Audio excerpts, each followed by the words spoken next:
So I didn't really know how to start this video off because the last time I tried to record this, it was just a bunch of nothing and just going off of points that everybody else has gone through. But I don't know what else to really say about Balan Wonderworld.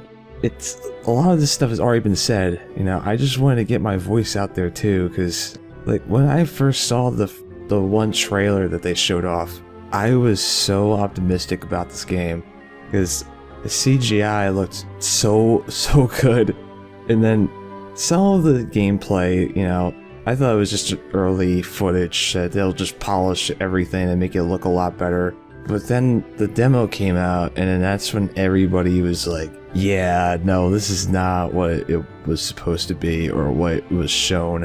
I don't understand how you could do that to somebody or your consumers, and then Square Enix takes down the demo because everybody has just been like, fuck this game, I'm not buying this game after this demo.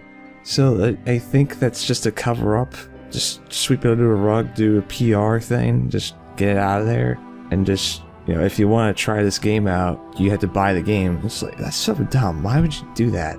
That's one major red flag. The demo doesn't really show off anything. It doesn't really do much for the game at all in terms of getting people to buy it. And then Square Enix takes it down. And then the game itself is like $60 when it shouldn't be $60. It should be maybe like 20 at most, because this game just does not look next gen. Even on Nintendo Switch, it looks so, God, it looks so ugly. It looks so bad. But, you know, let's talk about my little experience, I guess, with this game before you go into other stuff. So when I saw this trailer, I was really optimistic for this game. I really wanted it to be like Nights into Dreams kind of thing, and it looked similar to that. So I was wondering what the story was going to be, but there's no real story. There's nothing at all. It's just that you save people and you go through, I'm assuming one of them is going through depression and the other one is going through, and this is the characters by the way, the other one is, I mean, it's similar mental health stuff, and I like that. It shows that, you know, they're interested in tackling this topic, because there's not many games that go through that discussion or those topics at all. I would like more of that stuff in the future, because I've gone through similar things as myself, and I'm sure many other people have. This game, it's just, there's no real story to it. I was wondering, wait, where's the story? Do they have a booklet or something in, or a manual in the case, and they don't come with that? I'm like, okay, where do you go to get that then? And it's like, you have to buy a book for $15? It's somewhere around that range. I'm like, what? Why do I have to buy a book and understand the story? Shouldn't the story be in the game itself? I don't get it. Then you actually start playing the game, and it's just like, oh god, this feels so weird. The character feels, I don't like to use the term floaty, but it's just that. I can't really explain anything other than that. When you jump, it's like that. There's no real weight to the characters sometimes.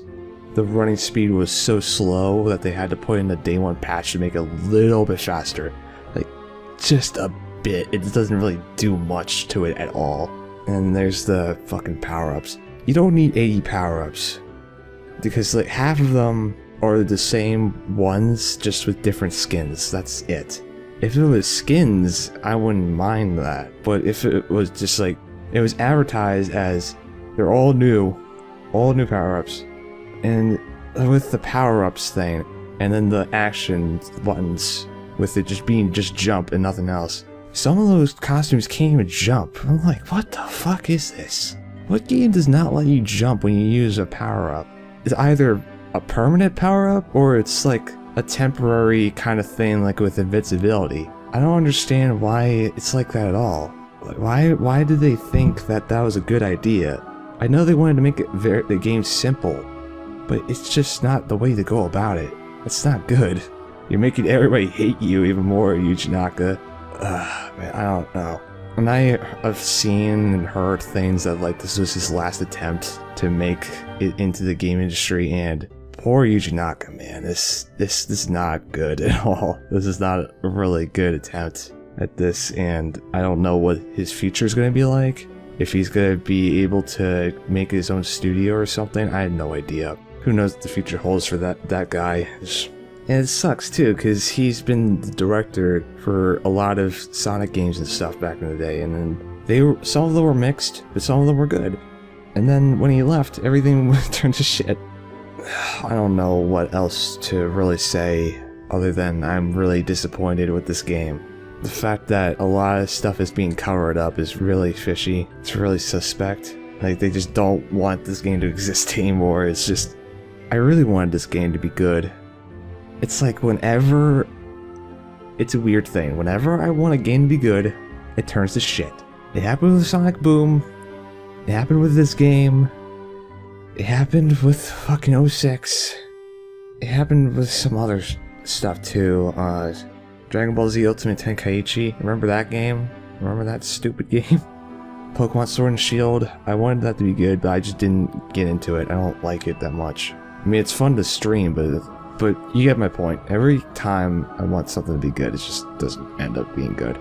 I might be taking this stuff way too seriously, but I grew up with these games. They helped me through a lot of stuff, and I want them to continue being successful, you know? I don't like seeing games like Balan Wonderworld just going through shit all the time, even though Yuji Naka and the developers, Square Enix, they all did this themselves. The only reason it was greenlit was because of the Yuji Naka having that last chance.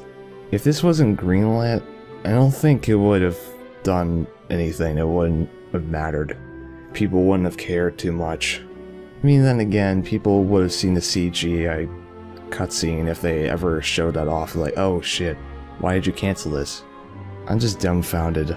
I would like a new Knights-style game. It's tough. It's really tough to see the man Yuji Naka put down another peg. I'm assuming Naoto Oshima's getting more work and stuff. And like, good for him. He's a really good artist, you know. He makes his illustrations come to life and everything with how he illustrates them. I don't know what's going to happen to that company, Balan Company, if it's going to get shut down or something else, or what. I have no idea. It's a whole shit show. It's kind of like with, not to the extreme of Mighty No. 9, but it's similar because one of the scenes, or one of the boss fights or something has potentials of giving people epileptic seizures. How did that not go through testing? Are you kidding? You're gonna cause so many complaints and so many injuries and so many hospital visits. People, it's like that Porygon episode all over again. How does that stuff not go through testing at all? There's so many other bugs that just happen when, for example, I saw a video from Choctopus, I think it was Choctopus, where he and some other YouTuber were playing co-op, and it would freeze all the time, every single time, and they would have high-end computers and stuff. It just doesn't work. It just doesn't work half the time. It'll freeze for it'll freeze for most of the time, and then they would have to restart. Anyway, I guess that's all my gripes with this stupid game.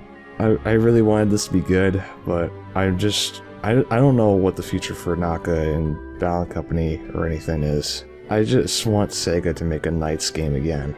That's all I really have to say. And I'll see you guys in a new video.